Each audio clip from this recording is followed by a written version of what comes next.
మాయను నరికే మర్మమున్నది, న్యాయము వినవే ఓ మనసా. కాయములోను ఉపాయము కనుగొని చేరవే పరము ఓ మనసా. మాయను నరికే మర్మమున్నది. చెట్టు నెక్కుటకు గుట్టు దెల్పెదను పట్టు పట్టవే ఓ మనసా. రెండో చరణం. చెట్టు నెక్కుటకు గుట్టు దెల్పెదను పట్టు పట్టవే ఓ మనసా. పట్టు వదలకను బ్రహ్మము నీలో, పట్టు వదలకను బ్రహ్మము నీలో.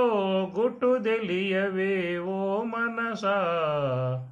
మాయను నరికే మర్మమున్నది, న్యాయము వినవే ఓ మనసా. చెట్టు నెక్కుటకు గుట్టు తెలిపెదను పట్టు పట్టవే ఓ మనసా. ఓ మనసా, నీకు ఆ చెట్టు ఎక్కేటువంటి గుట్టు తెలుపుతాను, ఎక్కేమని చెప్పని బ్రహ్మేంద్ర స్వామి వారు మనసుకి బోధిస్తున్నటువంటి బోధ. ఏమిటా చెట్టు అనేటువంటిది? బ్రహ్మంగారే మరొక తత్వంలో చెప్పినటువంటిది ఈ చెట్టు గురించి. మొదలు మీదుగా తలలు క్రిందుగా మొలచి ఉన్నది వృక్షము, మోదమలరగమింటి మీదను మదగజము విహరించెరా. చిదిమి పట్టిన పండు కైవడి చీమయేనుగు మృంగిరా. సదయుడామలలోరి రాఘవ సార్వభౌమ దయానిధే అని మరొక చోట బ్రహ్మేంద్ర స్వాముల వారే ఈ చెట్టు గురించి విషయాన్ని వారు చెప్పుకొస్తూ, మొదలు మీదుగా తలలు క్రిందుగా, పైనేమో మొదలు కిందేమో కొమ్మలు, ఈ విధంగా ఉన్నటువంటిది వృక్షము అన్నమాట. పైనేమో మొదలు ఉంటుంది, కిందేమో కొమ్మలు ఉంటాయి. ఇది ఈ వృక్షం యొక్క ప్రత్యేకత.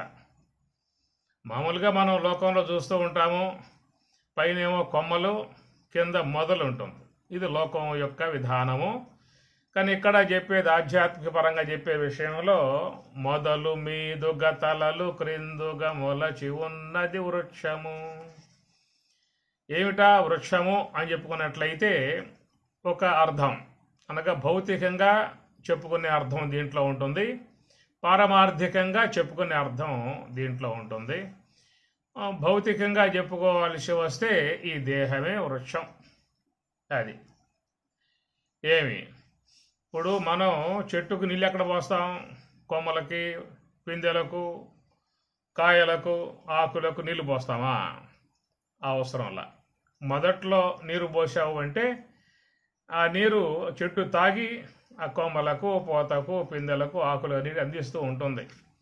అందువల్ల మనం ప్రత్యేకంగా కొమ్మకు పోయి, ఆ కాయకి, రెమ్మకు, ఆకుకి పోవాల్సిన అవసరం లేదు. మొదట్లో పోయి ఓ బింది నీళ్లు అదే అన్నిటికీ అందించుకుంటుంది. అట్లాగా మరి దేహం అనేటువంటి వృక్షానికి కూడా ఆహారం, నీరు ఎక్కడ పోస్తావు? నోట్లో పోసావు అంటే అవి చేతులకు, కాళ్ళకు, అన్ని అవయవాలకి పోతాయి. అంతే తప్ప చేతులకు కాసిన నీళ్లు ఆహారం, కాళ్ళకు కాసిన నీరు ఆహారం ఇట్లా పెట్టాల్సిన అవసరం లేదు. నోట్లో వేసావంటే శిరస్సు భాగంలో దేహమంతా కూడా పోతుంది. కాబట్టి అందుచేత ఈ దేహం అనేటువంటి వృక్షానికి దేహం అనే వృక్షానికి ఈ శిరస్సు అనేటువంటిది మొదలు అన్నమాట. అది కనుక ఈ శిరస్సు అనేది మొదలు. ఈ శిరస్సు ఉన్నట్లయితే మిగతా అవయవాలన్నీ కూడా చక్కగా ఉండే అవకాశం ఉంటుంది. ఈ దేహంలో కాలిపోయినా చేయకపోయినా బతకవచ్చు. తలకాయ పోయిందా అంటే బతికే అవకాశాలు లేవు. కాబట్టి శిరస్సు మొదలు, కింద ఉన్నటువంటివన్నీ కూడా కాళ్ళు, చేతులు, కొమ్మలు. ఈ భావనే బ్రహ్మేంద్ర స్వాముల వారు చెబుతూ, మొదలు మీదుగా తలలు క్రిందుగా మొలచి ఉన్నది వృక్షము. కాబట్టి మొదలేమో పైన ఉన్నది శిరస్సు, కొమ్మలేమో కింద ఉన్నాయి. అంటే ఈ యొక్క అవయవాలన్నీ కూడా కింద ఉన్నటువంటి యొక్క వృక్షము.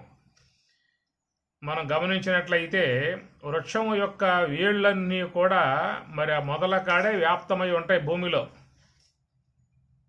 అట్లాగా మన యొక్క ఈ శరీరంలో కూడా వేళ్ళు అని చెప్పనంటే నరములు ఈ మెదడు నుంచే శిరస్సు నుంచే అన్ని భాగాలకు ప్రసరించి ఉంటాయి నరాలన్నీ కూడా.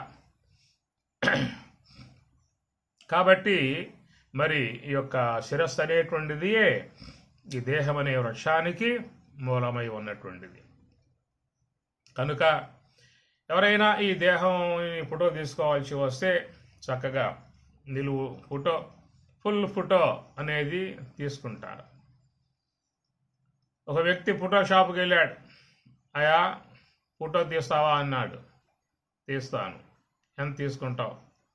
100 రూపాయలు. 100 రూపాయలు దగ్గర లేవు అన్నాడు. ఎంత ఉన్నాయి? 50 రూపాయలు ఉన్నాయి. ఆ ఫోటో తీసుకో. ఆ ఫోటో 50, ఫుల్ ఫోటో 100 అని చెప్పి అనగానే వీడు కూడా సరేనయ్యా ఆ ఫోటో సార్లే, ఇదిగో 50 రూపాయలు తీసుకో అని చెప్పి అన్నాడు. అటు నిలబెట్టాడు. వాడు ఫోటో తీసుకున్నాడు. రేపు రమ్మన్నాడు. రేపు పోయి అయ్యా ఫోటో ఇస్తావా అని చెప్పానంటే వాడు ఆ ఫోటో ఇచ్చాడు. ఏమిటి ఆ ఫోటో? కాళ్ళ నుంచి పొట్టదాకా. ఏమిరా ఇది? అవునా, నువ్వు 50 రూపాయలు ఇచ్చావు, ఆ ఫోటో తీశాను, ఇంకో 50 ఇస్తే ఫుల్ మొత్తం పై కూడా తీసేసి ఫోటో ఇస్తా అని చెప్పను అంటాడు. ఇట్లా కాబట్టి మనం ఫోటో దిగాల్సి వస్తే కాలు చెయ్య పొట్ట పడకపోయినా పర్వాలా, ఈ శిరస్సు కనుక ఫోటోలో పడిందని చెప్పనంటే ఎవరనేది గుర్తించే అవకాశం ఉంటుంది. మా తాతయ్య అని చెప్పి చెప్పుకుంటారు తర్వాత వాళ్ళు కూడా. కనుక శిరస్సు అనేది ఉండాలి. ముఖ్యంగా శిరస్సును బట్టే ఫలానా వ్యక్తికి గుర్తించే అవకాశం ఉంటుంది తప్ప ఆ శిరస్సు యొక్క భాగం కనుక ఫోటోలు లేకుండా మిగతా భాగాలన్నీ ఉన్నాయనుకో ఏం గుర్తిస్తావు? ఎవడ కాళ్ళు ఎవడ చేతులు గుర్తించే అవకాశాలు ఉండవు. అందువల్ల శిరస్సు అనేది ప్రధానము. ఇది బ్రహ్మాండం చెప్పుకున్నాం కదా మనం. అండ ప్రెండ బ్రహ్మాండములన్నీ. అందుచేత బ్రహ్మాండ స్థలం కాబట్టి ఇది శిరస్సు అనేది ప్రధానమైనటువంటిదిగా ఉంటుంది. అందుచేత ఈ శిరస్సు అనేటువంటిది మూలము, కిందేమో కొమ్మలు అనేటువంటి విధానముగా. రోగశోక పరితాప బంధన వ్యసనాని చ ఆత్మాపరాధ వృక్షానాం ఫలాని ఏతాని దేహినాం. రోగములు, శోకములు, పరితాపములు, బంధనములు, వ్యసనములు ఇవన్నీ కూడా ఈ వృక్షానికి కాసేటువంటి ఫలములు అన్నారు. అది ఈ దేహం అనే వృక్షం ఒకటి ఉంది కదా, ఈ వృక్షానికి కాసే ఫలములు ఏం కాస్తాయి చెప్పండి? ఫలాలు ఇప్పుడు మామూలుగా మనం బయట మామిడి చెట్టు వేసాం అనుకో మామిడికాయలు వస్తాయి, జామ చెట్టు వేస్తే జామకాయలు వస్తాయి, యాపిల్ చెట్టు వేసుకుంటే యాపిల్ కాయలు వస్తాయి, చింత చెట్టు వేసుకుంటే చింతకాయలు వస్తాయి. మరి ఇప్పుడు మనం కూడా వృక్షం వేసుకున్నాం. ఏమిటా వృక్షం అని చెప్పని ఈ దేహం అనే వృక్షాన్ని మనం నాటుకున్నాం. దేని ద్వారా నాటుకున్నాం? పూర్వజన్మ కర్మ అనేటువంటి గింజ ద్వారా నాటుకున్నాం. గత జన్మలో చేసుకున్నటువంటి అన్నాడు శాస్త్రకార్యుడు. అపరాధ వృక్షానాం. అపరాధ అంటే గత జన్మలలో తెలిసి కూడా కొన్ని కార్యాలు చేశాం కనుక కార్యముల యొక్క ఫలితముగా మనకి ఈనాడు ఈ యొక్క వృక్షం అనేది సంప్రాప్తమైంది. ఈ మానవ దేహం వృక్షం సంప్రాప్తమైంది కనుక ఈ వృక్షానికి చక్కగా ఫలములు కాస్తూ ఉన్నాయి. ఏమిటా ఫలాలు అని చెప్పనంటే రోగశోక పరితాప బంధన వ్యసనాని చ ఆత్మ అపరాధ వృక్షానాం. వృక్షం ఈ దేహం అనే వృక్షానికి కాసేటువంటి ఫలములు రోగములు, శోకములు, పరితాపములు, బంధనములు, వ్యసనములు, వేదనలు, బాధలు, అశాంతులు ఎన్ని కూడా వృక్షానికి కాసేటువంటి ఫలాలు అన్నమాట. మరి ఈ విధంగా ఈ వృక్షానికి ఫలాలు కాస్తూ ఉంటే ఈ ఫలములు ఎవరు భుజిస్తారు? ఎవరు వృక్షానికి కాసే ఫలములు వాళ్ళు భుజించాల్సిందే. నువ్వు ఉన్నావు అనుకో, ఓ మామిడి చెట్టు, ఓ జామ చెట్టు వేసావు అనుకో, ఆ జామ చెట్టు నీళ్లు పోసావు, బాగా ఏపుగా పెంచావు, దానికి కాస్త వయసు వచ్చింది, పూత పోసింది, కాయలు కాసింది, బ్రహ్మాండమైనటువంటి కలర్లో ఆ జాంకాయలు వచ్చాయనుకోండి, ఏం చేస్తావు? చక్కగా దానికి చుట్టూ కూడా మరి రక్షణ పెట్టి ఆ ముగ్గిన తర్వాత ఆ కాయలన్నిటినీ నీవే కోసుకుంటావు, రోజువారీగా వాట్లను భుజిస్తావు. ఒకవేళ మీ ఇంట్లో ఉన్న పిల్లలకు వాళ్ళకు కూడా ఈ కాయలు వాళ్ళకి ఇస్తావు, వాళ్ళు కూడా భోంచేస్తారు. ఇది బయట ఉన్నటువంటి వృక్ష విషయం. బయట వృక్షాలకు కాసే ఫలాలు నువ్వు పెంచావు కాబట్టి నువ్వు ప్రధానంగా తింటావు. ఆ తర్వాత మీ బిడ్డలకు, మీ భార్యకు, అందరికి కూడా ఇస్తావు, వాళ్ళు కూడా భుజిస్తారు. ఇంకా ఉదార బుద్ధి ఉంటే ఆ బయట ఉన్న స్నేహితులు, బంధువులు వాళ్ళకు కూడా కోసి బుట్టతో పంపిస్తావు, మా చెట్టుకాయలయ్యే తినండి మీరు కూడా అని చెప్పేసి అని పంపించే అవకాశాలు ఉన్నాయి. బయట కాసే వృక్షాలకైతే ఉదార బుద్ధి ఉన్నటువంటి వాడు ఉంటే ఇతరులకు కూడా ఆ కాయలను పంచి వాళ్ళను కూడా ఆనందింపజేయవచ్చు. కానీ ఇక్కడ మరి ఈ దేహం అనే వృక్షానికి కాసే ఫలాలు ఏమిటికి? ఇక్కడ ఏం కాస్తున్నాయి ఫలాలు? రోగ శోక పరితాప, రోగములు, శోకములు, పరితాపములు, బంధనములు, వ్యసనములు, వేదనలు, బాధలు, చింతలు, గొడవలు, ఎన్ని ఈ దేహానికి కాసేటువంటి ఫలాలు. కాబట్టి ఈ ఫలాలు అనేటువంటివి కూడా మనం పంచుదామని చెప్పనంటే ఇంట్లో వాళ్ళకి పంచుతామా? ఊళ్ళో వాళ్ళకి పంచుతామా? అయ్యా నా యొక్క వృక్షానికి కూడా కాయలు కాస్తా ఉన్నాయి. ఏమిటా కాయలంటే రోగములు, శోకములు, పరితాపములు, బంధనములు, వ్యసనములు, వేదనలు, బాధలు, దుఃఖాలు ఫలాలు కాస్తూ ఉన్నాయి. కాబట్టి ఇవి కూడా మీకు పంచుదాము అని చెప్పనంటే వాళ్ళు ఏమంటారు? మాకొద్దు అంటారు.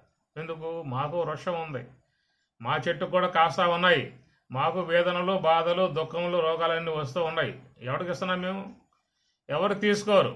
ఎందుకు? ఎవరికి ఉండేటువంటి యొక్క ఫలాలు వాళ్ళకు ఉన్నాయి, దండిగా ఉన్నాయి. లోకంలో ఉన్నవాడికి కాస్తా ఉన్నాయి, లేనివాడికి కాస్తా ఉన్నాయి అనుకుంటాడు లేనివాడు. నాకు ఏమి లేకపోవడం వల్ల, దరిద్రంలో ఉండటం కారణంగా, ఈ దారిద్ర్య కారణంగా ఇవన్నీ అనుభవిస్తూ ఉన్నాను. రోగములు, శోకములు, పరితాపములు, బంధములు, వ్యసనములు ఇవన్నీ అనుభవిస్తూ ఉన్నాను. మరి సంపన్న కుటుంబంగా ఉన్నటువంటి వాళ్ళ లోకంలో ఉన్నారు, గ్రామంలో ఉన్నారు. కాబట్టి వాళ్ళకి బాగా నిధులు బాగా ఉన్నాయి, కాబట్టి వనరులు బాగా ఉన్నాయి. కాబట్టి అందువల్ల వాళ్ళకి ఎలాంటి యొక్క బాధలు, వేదనలు, దుఃఖాలు, శోకాలు, మోహాలు ఉండవు. నేను దరిద్రుని కాబట్టి ఐశ్వర్యం లేకపోవడం కారణంగా ఈ దారిద్ర్య రేఖలో పుట్టా కాబట్టి తత్కారణంగా వస్తూ ఉన్నాయని చెప్పని అనుకుంటాడు లేనివాడు. ఓ పూట వెళ్ళాడు, అయ్యా మీకు సంపన్న కుటుంబం కదా, ధన కనక వస్తువాహన ఎన్నో ఉన్నాయి, మీకు ఐశ్వర్యములు ఉన్నాయి, పెద్ద పెద్ద తోటలు ఉన్నాయి, పెద్ద పెద్ద బ్యాంకుల్లో నిధులు ఉన్నాయి, కాబట్టి మీకే దుఃఖాలు లేవు కదా అన్నాడు ఈ పేదవాడు పోయి పెద్దింటి వాళ్ళతో. ఆయన లోపలికి పిలిచాడు. పొద్దున్న టిఫిన్ చేసావా అని చెప్పి అడిగాడు. చేయలేదన్నాడు.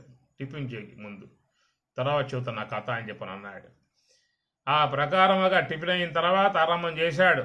తనకున్న కష్టాలు, దుఃఖాలు, ఇన్కమ్ ట్యాక్సులు, ఇవి ఈ గొడవలన్నీ చెప్పుకొస్తూ ఉంటే వాడు దండం పెట్టాడు, నాయన నీకంటే నేనే బెటరు అని చెప్పేసి అని. అందుచేత లోకంలో అనుకుంటాడు లేనివాడు, నాకేమి లేకపోవడం వల్ల నాకు వచ్చే బాధలన్నీ పైన పడతానని చెప్పి అనుకుంటాడు తప్ప, నీకుండే నీకున్నాయి, వాళ్ళకుండే వాళ్ళకున్నాయి. చిన్న చెట్టుకి చిన్న గాలి, పెద్ద చెట్టుకి పెద్ద గాలి, ఇంతే వ్యత్యాసం. కనుక లోకంలో సమస్యలు లేకుండా, బాధలు లేకుండా ఉండే అవకాశాలు లేవు. ఈ పార్థివ దేహం ధరించారు అని చెప్పనంటే ఎవరికైనా వస్తాయి. ఇప్పుడు రాముడు అవతార మూర్తి అని చెప్పని అన్నాం. శ్రీమన్నారాయణుడే ఒక అవసరం పడి లోకంలోకి మానవ దేహం ధరించి వచ్చాడు. అదే దివ్య దేహంతో, దివ్య మహిమలతో కృష్ణ పరమాత్మ లాంటి అవతారం అయితే, నరసింహస్వామి లాంటి అవతారం అయితే అలాగా దివ్యత్వంతో వస్తారు. కాబట్టి వాళ్ళు అంతగా ఈ దుఃఖాల్లోకి దిగే అవకాశాలు అనేటువంటి ఉండవు. కానీ ఈయన మానవ సంబంధమై ఉన్నటువంటి దేహం ధరించి లోకంలోకి రావటం చేత మరి ఆయన చూసినట్టు రామావతారములో ఆయనకి ఎన్ని దుఃఖాలు, ఎన్ని వేదనలు, ఎన్ని బాధలు మీరు రామాయణం చూస్తే మీకు అర్థమవుతుంది. స్వామివారు ఎంత విధానంగా శోకిస్తాడో, ఎంత విధానం బాధపడతాడు. ఎందువల్లంటే మానవ దేహం అంతే, మానవ నైజం దుఃఖాలు. కాబట్టి ఆయన కేవలం మహిమాన్వితముగా అవతారం వచ్చే అవకాశాలు లేవు. కృష్ణావతారం అంటే ఆయన ఇష్టం, ఆ విధానం వేరు. రామావతారం అంటే దాని ప్రత్యేకతలు కొన్ని ఉన్నాయి. ఎందుకు? రావణ సంహారం చేయాలి, వాడు వరాలు కోరుకున్నాడు. ఏమనని చెప్పని దేవతల చేత, గంధర్వుల చేత, యక్షుల చేత రాక్షసుల చేత ఎవరి చేత చావు ఉండకూడదు అని కోరుకుంటూ కోరుకుంటూ కోరుకుంటూ కోరుకుంటూ వచ్చి మానవుని విషయం వచ్చినప్పుడు, ఆలోచన వచ్చినప్పుడు తుచ్చ మానవుడు, నన్నేం చేస్తాడు వాడు. కనుక మానవుడు పక్కన పెట్టి బ్రహ్మదేవా మిగతా వాటి విషయాల మీద మీరు ఆలోచించండి. కనుక లోకంలో మానవుడు మినహాయించి మిగతా ఎవరైతే ఉన్నారో రాక్షసులు కానీ, గంధర్వులు కానీ, పితరులు కానీ, దేవతలు కానీ, యక్షులు కానీ, కింపురుషులు కానీ, ఇలాగా ఉన్నటువంటి వాళ్ళందరి చేతుల్లో చావుండకుండగా మానవుడు అల్పుడు, అలాంటి అల్పుడు యొక్క విషయంగా తీసుకుని కోరుకోవడం కూడా నా స్టేటస్కి, నా యొక్క తపస్సుకి అంత శోభనివ్వదు. కనుక వాడు తుచ్చుడు, వాడు అల్పుడు, శక్తిహీనుడు, వాడు ఏం చేస్తాడు అనే విధానంగా ఆ పాయింట్ మాత్రం వాడు పక్కన పెట్టేసేసి రావణుడు వరం కోరుకోవడం కారణంగా ఇక లోకమంతా బాధించటము, వేధించటము, హింసించటము, దోసుకోవటం, అని వేయటం, అరాచకాలు చేస్తూ ఉన్నాడు. దేవతలపై మొరబెట్టుకున్నారు. కాబట్టి మొరబెట్టుకోవడం వల్ల మరి వాడిని చంపాలంటే నరుడే చంపాల్సి ఉంటుంది. సామాన్య మానవుడా వాడు తోలికిపోలేడు, ఏం చేయలేడు. రాక్షస గణం విస్తృతంగా ఉన్నది. అందువల్ల ఇక ఆయన గారు చివరికి సామాన్య మానవుడు ఎట్లాగా విధానం కలిగి ఉంటాడో ఆ ధర్మాలు, ఆ యొక్క నియమాలు వాటికి అనుగుణ్యముగా ఉండే విధానంగా తను రావటం కారణంగా ఆయన మానవ స్థాయిలోనే ఉండటం కారణంగా ఎన్ని బాధలో, ఎన్ని దుఃఖాలు మనం రామాయణంలో పోతే చూడవచ్చు స్వామిగారి విధానం. కాబట్టి మానవ తనువు ధరించావు అని చెప్పనంటే ఇవన్నీ చుట్టముట్టేస్తాయి. ఏమి చెప్పారు ఇక్కడ? రోగ శోక పరితాప బంధన వ్యసనాని చ ఆత్మ అపరాధ వృక్షానాం ఫలాని ఏతాని దేహినాం. ఆత్మ అపరాధ, పూర్వజన్మలో తెలిసి తప్పులు చేశాడు వీడు. ఆ చేసిన తప్పులకు శిక్షగా ఈ మానవ దేహం వచ్చింది. కాబట్టి ఈ మానవ దేహంలో వాడు పొందేది ఏమిటి? రోగములు, శోకములు, అన్ని రకాలు రోగాలు కూడా రకరకాలు వస్తూ ఉంటాయి. రోగాలు సామాన్య రోగాలా? యమలోకం అన్నా ఖాళీగా ఉంటుందేమో కానీ ఆసుపత్రులు ఖాళీగా ఉన్నాయి చెప్పండి. రాత్రి భోంచేస్తాడు, పొద్దునగా అపాయింట్మెంటు ఆసుపత్రులు తీసుకుంటూ ఉంటాడు. ఆడబడ్డ బార్లు తిరిగి ఆసుపత్రుల కాడ మరి క్యూలు కట్టి నుంచుంటూ ఉన్నారు. ఈనాడైతే చూస్తే కరోనా వ్యాధి విధానంగా హైదరాబాదు, చెన్నై, బెంగళూరు లాంటి ఆసుపత్రుల్లో చేరాలంటే కరోనా వచ్చిన వాడు రోజుకి 1,50,000 కట్టాల్సి ఉన్నది. దాంట్లో అపాయింట్మెంట్ చేసుకోవడానికే 3 లక్షలు అడ్వాన్స్ కట్టాలి. ఇక వచ్చే లోపల 10-20 లక్షలు కట్టి బయటకు వస్తూ ఉన్నారు. అలాంటి వ్యాధులు ప్రబలిపోయి ఈనాడు మానవుడి మీద పడి సతాయిస్తూ ఉన్నాయి. ఈ కరోనాకు కూడా మానవుడు అంటే ఇష్టమేమో, వాడినే బట్టి పీడిస్తూ ఉంది. లోకంలో ఎన్ని లేవు జీవులు? పశువులు ఉన్నాయి, పశువులు ఉన్నాయి, మృగాలు ఉన్నాయి, కుక్కలు ఉన్నాయి, నక్కలు ఉన్నాయి. ఏ జీవైనా పట్టిందా పోయి కరోనా? చూస్తున్నారు మీరు కూడా, మీ ఇండ్ల ముందే అనేక జీవులు. ఒక వ్యక్తికి వచ్చిందా అంటే ఇంటెల్లా పాది మొత్తం చుట్టేస్తూ ఉంది అన్నది. కాబట్టి ఎవరు బయటికి పోవాలన్నా భయమే. పొద్దున్న లెగిస్తే బయటికి పోవాల్సింది తప్పదు. ఎందువల్ల పీతలు కాబట్టి బయటికి పోవాలి, పనులు చేసుకోవాలి, వ్యవసాయమో ఇతర పనులు చేసుకోవాలి.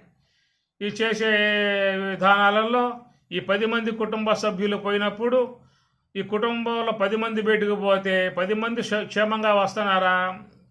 ఆ 10 మందిలో ఎవరో ఒకరు పట్టుకొస్తారు ఆ దేవతని. ఆ పట్టుకు రావడంతో ఆమె గారు ఇంటల్ల 10 మొత్తం చుట్టేస్తూ ఉంది. రోజువారీగా 10,000 కేసులు ఇట్లాగా చూస్తున్నాం మనం. 100 మంది దాదాపుగా యమధర్మరాజు వారి దగ్గరికి పోవడం లాంటివి జరుగుతూ ఉన్నది. కనుక ఈ కరోనా అనేది కూడా చూసినట్లయితే మానవుని మీద పగబట్టిందేమన్నట్లుగా ఉన్నది. ఎన్నో జీవులు ఉన్నాయి కదా లోకంలో, అవి ఏమన్నా పోతున్నాయి చెప్పండి? అయిపోవటంలా మానవుడు ఒకనే పట్టింది. ఎందువల్ల పట్టిందో మనం అది ఆలోచించుకోవాల్సి ఉంటుంది. పగబట్టింది ఇప్పుడు మానవుని మీద, కనబడితే కాల్చి వేస్తా అని చెప్పి అన్నట్లుగా అది ఎంటాడి తరిమి అది వస్తూ ఉంది. ఎంత జాగ్రత్తగా ఉన్నా, చేతులు గ్లౌజులు వేసుకున్నా, తలకాయలకి గుడ్డలు కట్టుకున్నా, ముక్కులు గుడ్డలు కట్టుకున్నా, ఎట్లా దూరుతుందో లోపలికి. ఆ దూరింది కాస్త ఇంట్లోకి వస్తుంది. ఇంట్లో వాళ్ళందరినీ పట్టి లాగి బారేస్తుంది ఆ పని. ఈ విధంగా రోగ శోక, ఈ రోగాలు ఈ ప్రకారంగా బట్టి మానవుని పీడిస్తూ ఉన్నాయి. కొన్ని వ్యాధులు అయితేనేమో బంధువులాగా చూసిపోతూ ఉంటాయి. ఆ తలనొప్పి, పంటి నొప్పి, కాలు నొప్పి, నడుము నొప్పి, పొట్ట నొప్పి, జ్వరం గిరం జలుబు ఇలాంటివన్నీ అప్పుడప్పుడు ఎట్లా ఉన్నారో అబ్బి ఈ మధ్య నేను రాలేదు అన్న విధానముగా చూసిపోయేటువంటివి కొన్ని వ్యాధులు ఉంటాయి. మరికొన్ని వ్యాధులు అయితే అవి నేరుగా వచ్చి ఇంట్లో తిష్ట వేస్తాయి. ఏది బంధువుల్లాగానో అల్లుళ్ళలాగానో వచ్చి తిష్ట వేస్తాయి కొన్ని వ్యాధులు అయితే. పొమ్మన్న బావు ఇంటికి అల్లుడు వచ్చాడు, కమ్మగా అడిచిపోతున్న వాడికి అత్తగారు చేసి పెడతా ఉంది, బాగా తింటా ఉన్నాడు. తర్వాత ఏమో భార్య చక్కగా వాడికి కాళ్ళు ఎత్తి సేవలు చేస్తూ ఉంది అనుకున్నాడు. ఇల్లరికములో ఉన్నామయ్యా అని చెప్పి అనుకుంటూ ఉన్నాడు. ఇక్కడే బాగుంది మనకి. ఒక పక్క అత్తగారు చేసి పెడతా ఉంది, ఒక పక్క భార్యమణి కాళ్ళు ఎత్తుతూ సేవలు చేస్తూ ఉన్నది. మామగారు ఊళ్ళో పోయి పట్టుకొస్తాడు వస్తువులన్నీ కూడా. లోటేముంది, ఇంకా హంస్తూలికే తలపై పడుకున్నాము, హాయిగా ఉన్నది, ఏసీ రూమ్ అందుట్లో అని చెప్పిన వాడు పోవటం లేక పొమ్మందామో అల్లుడైపోయాడు. కోపగించుకుంటాడేమో, అలుగుతాడేమో, అలిగిపోతే మళ్ళీ అమ్మాయి ఏడుస్తుంది, ఈ భయం ఇంట్లో వాళ్ళకి. వాడు పొమ్మలేక ఉండమనలేక తిహమక పడతా ఉన్నాడు మామగారు. ఎంతకాలం తేవాలి, ఎన్ని తేవాలి, మోసుకురాలేక అవసరపడుతూ ఉన్నాను అని చెప్పనే భావంతో మనసులోనేమో బాధ. చెప్దామా అంటే మర్యాద కాదు, చెప్పకపోతే వీడు కదిలిట్లుగా లేడు. అప్పుడు ఏం చేశాయంటే వాడు లెగవటానికి ముందే ఉదయం పూట ముందు లెగిసి ఎదురుగా అక్కడ పోయి మొహం కడుక్కుంటాడు కాబట్టి ఆ మొహం కడుక్కునే చోట గోడ మీద రాశాడు. ఎవరైనా అల్లుడు అనేటువంటి వాడు అత్తగారింటికి మామగారింటికి వచ్చినట్లయితే బుద్ధున్నోడైతే 3 రాత్రుల్లో తప్ప వాడు ఎక్కువ రోజులు ఉండడు అని చెప్పని చెప్పినట్లుగా గోడ మీద మసిబొగ్గుతో రాసి పెట్టాడు. ఏమని, మామగారింటికి లేదా అత్తగారింటికి అల్లుళ్ళు అలాంటి వాళ్ళు వచ్చినప్పుడు 3 రాత్రుల్లో మాత్రమే వాళ్ళు ఉండటం జరుగుతూ ఉంటుంది, బుద్ధున్నోడైతే ఎక్కువ కాలం ఉండడు అని చెప్పేసి అని ఆయన రాశాడు. వెళ్ళిపోయి పడుకున్నాడు. అల్లుడు పొద్దున్న లేచాడు, మొహం కడుక్కునే ఉద్దేశంతో పోయి చూస్తే గోడ మీద రాసి ఉన్నది. ఏమని రాసి ఉన్నది, అత్తగారింటికి అల్లుడు వచ్చినట్లయితే 3 రాత్రులు మించి ఎవడో ఒకడు ఉన్నాడు, బుద్ధున్నాడైతే ఎక్కువ కాలం 3 రాత్రులకు మాత్రమే వెళ్ళిపోతాడు చక్కగా అని చెప్పని రాసి ఉండటంతో వాడు కూడా ఏం చేశాడు, మసిబొగ్గు తీసుకొని కింద రాశాడు. నువ్వు అన్నట్లుగా మీ అల్లుడికి బుద్ధి ఉంది కాబట్టే 3 రాత్రుల కంటే మించి ఉండడు అని చెప్పని పై వాక్యాన్ని పూరిస్తూ కింద రాశాడు. ఏమిటా 3 రాత్రులు అని చెప్పనంటే సంక్రాంతి, శివరాత్రి, నవరాత్రి 3 రాత్రులు మాత్రమే ఉండిపోతాడు బుద్ధి ఉంది కాబట్టి అల్లుడికి అని చెప్పని. సంవత్సర కాలం అయిపోయి ఈ ప్రకారంగా కొన్ని వ్యాధులైతే నేరుగా 1 వే వచ్చి పడితే లోపల పోబాయి. షుగరు, బీపీ ఇలాంటి కొన్ని ఉన్నాయి. ఇంకా మిగతా పేర్లు ఎందుకు కానీ ఇవి అగ్రస్థానం ఉన్నటువంటి నాడు అగ్రస్థానం రాజ్యమేలుకుంటా ఉన్నాయి. మానవులందరిని పట్టి చక్కగా రాజ్యమేలుకుంటూ ఉన్నాయి. ఈ ప్రకారముగా రోగ శోక, ఈ రోగాల వల్ల ఏమొస్తాయి, శోకాలు, దుఃఖాలు వచ్చి పడుతూ ఉంటాయి. రోగ శోక పరితాప, అక్కడి నుంచి పరితాపములు, వేదనలు, బాధలు. రోగ శోక పరితాప బంధన వ్యసనానిచ, బంధములు, వ్యసనములు, వేదనలు, బాధలు రకాలుగా అనేక కాయలు కాస్తా ఉన్నాయి ఈ దేహం అనేటువంటి ఒక వృక్షానికి అదనమాట. మరి విధంగా ఈ వృక్షానికి కాయలు కాస్తున్నప్పుడు ఏం చేయాలని, వాడే తినాలి, ఎవరికి ఇచ్చే అవకాశం లేదు. ఇప్పుడు బయట మామిడి చెట్టు కాబట్టి, జామ చెట్టు కాబట్టి ఆ కాయలు కాస్తే నువ్వు తిన్నావు, ఇంట్లో వాళ్ళకి పెట్టావు, ఊళ్ళో వాళ్ళకి పెట్టావు, బంధువులు పెట్టావు, స్నేహితులు పెట్టావు, అందరూ తిన్నారు. అంతే తప్ప ఈ దేహం యొక్క సంబంధమై వచ్చేటువంటి యొక్క ఈ ఫలాలు ఏవైతే ఉన్నాయో ఈ ఫలములు కాసినప్పుడు వీటిని కేవలం ఓన్లీ వాడే తినాలి తప్ప ఇతరులకు పంచుతా అని చెప్పి అన్నట్లయితే ఎవరు కూడా వాటిని తీసుకోవడానికి సిద్ధంగా ఉండరు. ఎందుకు అంటే మాకు చెట్టు ఉందాయా, మాకు రోజువారీ కాస్తా ఉన్నాయి, వాటిని మేము తినలేక దస్తా ఉన్నాం కాయల్ని, ఇక నీ కాయలు నాకిస్తా అని చెప్పి అంటున్నావు, నువ్వు కావాలని చెప్పు, నా కాయలు నీకిస్తా అని చెప్పి అంటాడు. ఈ ప్రకారంగా ఈ దేహం అనేటువంటి దాన్ని వృక్షముగా పోలుస్తూ మహాత్ముల శ్లోకం రాశారు. ఈ శ్లోకాన్ని మీరు చక్కగా రాసుకోండి, కంఠస్థం కూడా చేయండి. ఎందుకైనా మనకి ఈ శ్లోకం పనికొస్తుంది జీవితానికి. రోగ శోక పరితాప బంధన వ్యసనానిచ ఆత్మ అపరాధ వృక్షానాం. ఆత్మ అపరాధ వృక్షానాం. ఈ వృక్షం ఎందుకు వచ్చింది? ఆత్మ అపరాధ, తెలిసి తెలిసి చేసిన పనులేవైతే ఉన్నాయో ఆ పనుల కారణముగా, ఆ పాపక రాశి కారణముగా, ఆ కర్మ కారణముగా ఈ వృక్షం మొలిసింది. ఏసావు బీజం నువ్వే. ఏడేసావు? సూక్ష్మదేహం అనే భూమిలో నాటావు బీజాన్ని. నాటిన తర్వాత చక్కగా దానికి ఏం చేసావు? పాదు కట్టావు, దాంట్లో ఎరువేసావు, నీళ్ళు పోసావు, మరి మొక్క మొలక చెట్టై మహామానుగా దేహం అనేది మొలిసిందనమాట. ఈ పెరిగిన తర్వాత ఊరుకుంటుందా కాయలు కాయకుండగా? చెప్పండి. ఏ చెట్టు అయినా దానికి పీరియడ్ ఉంటుంది. హైబ్రిడ్ అయితే 5 ఏండ్లు, నాటు మొక్క అయితే 15 ఏండ్లు కదా. 15 ఏండ్లు అయితే ఫలాలు వచ్చేస్తాయి కదా. అట్లాగా ఈ యొక్క చిన్నతనం కాబట్టి అప్పుడు పెద్దగా దుఃఖాలు ఉండకపోవచ్చు.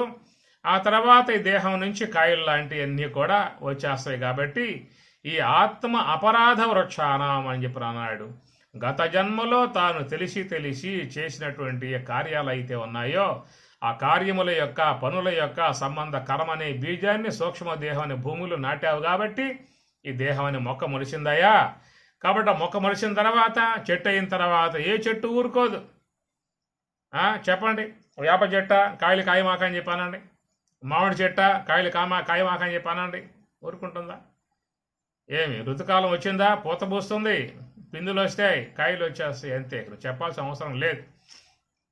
అట్లాగా ఏ చెట్టైనా కానీ గాక దానికి ఉండే కాయలో పువ్వులో ఏవో అనేక రకాలుగా ఉంటాయి. అట్లా ఈ దేహం అనేటువంటి యొక్క వృక్షానికి కూడా కాసే కాయలు ఉన్నాయని చెప్పని అంటూ ఉన్నారు. ఏమిటా కాయలు అని చెప్పనంటే రోగ శోక పరితాప బంధన వ్యసనానిచ.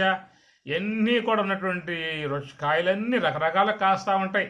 ఒకవేళ యాప చెట్టు కాస్తే యాపకాయలే ఉంటాయి, మామిడి చెట్టు కాస్తే మామిడికాయలే ఉంటాయి, చింత చెట్టుకు అయితే చింతకాయలే ఉంటాయి, జామ చెట్టుకు అయితే జామకాయలే ఉంటాయి. ఇది అట్లా కాదు, రకరకాల కాయలు. రోగములు, శోకములు, పరితాపములు, బంధనములు, వ్యసనములు, వేదనలు, బాధలు, చింతలు, దిగులు, మా శాంతులు, ఇవన్నీ చాలా ఉన్నాయి కాయలు దీంట్కి. ఈ కాయలన్నిటి కూడా చక్కగా వీడు కోసుకుని తినాల్సిందే, తప్పదు. ఎవరికి ఇచ్చే అవకాశాలు లేవు. తినక తప్పదు, అనుభవించక తప్పదు అని చెప్పేసి అని. కాబట్టి ఈ విధముగా ఈ దేహం అనేటువంటి వృక్షం చెప్పుకొచ్చారు. తలలు మొదలు మీదుగా తలలు క్రిందుగా, మొదలు మీదుగా తలలు క్రిందుగా మొలచి ఉన్నది వృక్షము. మోదమలరగ మింటి మీదను మద గజము విహరించెరా. చిదిమి పట్టిన పండు కైవడి చీమయేనుగు మృంగెరా. ఈ వృక్షం మీద అట మదపటేనుగు ఉందట అని చెప్పి అన్నాడు బ్రహ్మేంద్ర స్వాముల వారు. వృక్షం మీద మదపటేనుగు ఉందట. మొదలు మీదుగా తలలు క్రిందుగా మొలచి ఉన్నది వృక్షము. ముదమల రగమింటి మీదము మద గజము విహరించెరా. మద గజం, చెట్టు మీద ఒక మద గజం ఉందంట. ఏమిటా మద గజం అని చెప్పనంటే అహంకారం. అహంకారాన్ని గజముతో, ఏనుగుతో పోలుస్తారు. మదపటేనుగా అంటాం కదా, అట్లా అహంకారం కూడా మదించి ఉంటుంది. ఎవరిని లెక్క చేయదు. ఎంతటి వారిని కూడా లెక్కలేని తనంగా మాట్లాడే విధానంగా ఉంటుంది. చివరికి దేవుడిని కూడా లెక్క చేయడు. దేవుడా ఏడున్నాడు, రమ్మని చెప్పు అంటాడు. ఈ ప్రకారంగా ఎవరిని లెక్క చేయకుండా విహరించే విధానం అహంకార విధానం. అహంకారం పట్టినవాడు ఎవరిని లెక్క చేయడు. ఎవరిని కూడా ఆయన గౌరవించే విధానాలు ఉండవు. అహంకారము అని చెప్పి అంటారు. దీంట్లో 2 రకాలు, అజ్ఞానాహంకారం ఉంటుంది, జ్ఞానాహంకారం ఉంటుంది. అజ్ఞానాహంకారం అంటే తెలియనితనం అప్పుడు ఉండేటువంటిది అజ్ఞానాహంకారం. జ్ఞానాహంకారం అంటే కొంచెం ఏదైనా విద్య వచ్చిందా అంటే ఆ విద్యను బట్టి వచ్చే అహంకారం ఉంటుంది అన్నమాట. నీకు కొన్ని రాగాలు వచ్చాయనుకో, మోహన్ రాగము, శ్రీ రాగము, అభేర్ రాగం, కొన్ని రాగాలు వచ్చాయనుకో, ఊరుకోవేక ఎవరికి వచ్చాయి రాగాలు ఈ లోకం, రమ్మని చెప్పి చూస్తా అని చెప్పి అంటాడు. ఏం కొంచెం వస్తే చాలంతేగా, ఎవరు లెక్క చేయడు. అట్లా వేదాంతం తీసుకోండి, 4 శ్లోకాలు, 4 పద్యాలు, 4 గ్రంథాలు పరిచయం అయిందనుకో, ఎవరయ్యా లోకంలో ఎవరు తెలియదు, అంత నాకే తెలుసు అని చెప్పిన విధానంగా వాడు. విర్రవీగే విధానాలుగా ఉంటాయి. కాబట్టి ఈ ప్రకారంగా మనిషిలోకి ఏది ప్రవేశించినా కానీ అహంకారం పెచ్చు పెరిగిపోతుంది. ఇప్పుడు పదవి వచ్చిందనుకోండి, పదవి అహంకారం, ఎవడరా అని చెప్పంటాడు. ఆ పదవి వచ్చిందనుకో, ఆ పదవి దర్పం. నహుషుడు 100 యాగాలు చేయటంతో వానికి ఇంద్ర పదవి ఇవ్వాల్సి వచ్చింది. 100 అశ్వమేధ యాగాలు చేసినట్లయితే వానికి ఇంద్ర పదవి అనేటువంటిది ఉందన్నమాట. అది ఉన్నటువంటి ప్రక్రియ. మనకి ఎట్లయితే రాజ్యాంగ విధానాల్లో కూడా ఇంతమంది మంత్రులు ఉంటే వాళ్ళు పార్టీ ఏర్పాటు చేసుకోవచ్చు, రాజ్యాంగం ఏర్పాటు చేసుకోవచ్చు అని చెప్పి మనకు ఉంది కదా. ఏమి ప్రతిపక్ష పార్టీ కంటే ఈ పార్టీలో ఎక్కువ బలం ఉందనుకోండి, వాళ్ళు యొక్క రాజ్యం ఏర్పాటు చేసుకుంటారు. అట్లాగా మరి దేవలోక రాజ్యం రావాలని చెప్పానంటే 100 అశ్వమేధాగాలు చేసినట్లయితే వాళ్ళకి ఇంద్ర పదవి వస్తుందన్నమాట. అది ఒక నియమం ఉన్నది. మీరు కూడా ఏమన్నా ట్రై చేస్తే మీకు కూడా 100 అశ్వమేధాగాలు చేసినట్లయితే మీకు కూడా ఇంద్ర పదవి లాంటిది వచ్చే అవకాశాలు ఉన్నాయి. అట్లా చట్టం ఉంది, పై చట్టం, కింద చట్టం కాదు. అట్లా నహుషుడు అనేటువంటి అతడు 100 అశ్వమేధాగాలు చేయటం కారణంగా మరి ఆ చట్టం యొక్క విధానంలో ఆ దేవేంద్రుడిని దింపేసేసి పాత దేవేంద్రుడిని, కొత్తగా దేవేంద్రుడిని ఎన్నిక చేశారు. ఎప్పుడైతే దేవ పదవి అనేది వరించిందో ఇక సింహాసనం మీద కూర్చున్నాడు. నేను ఇంద్రుడిని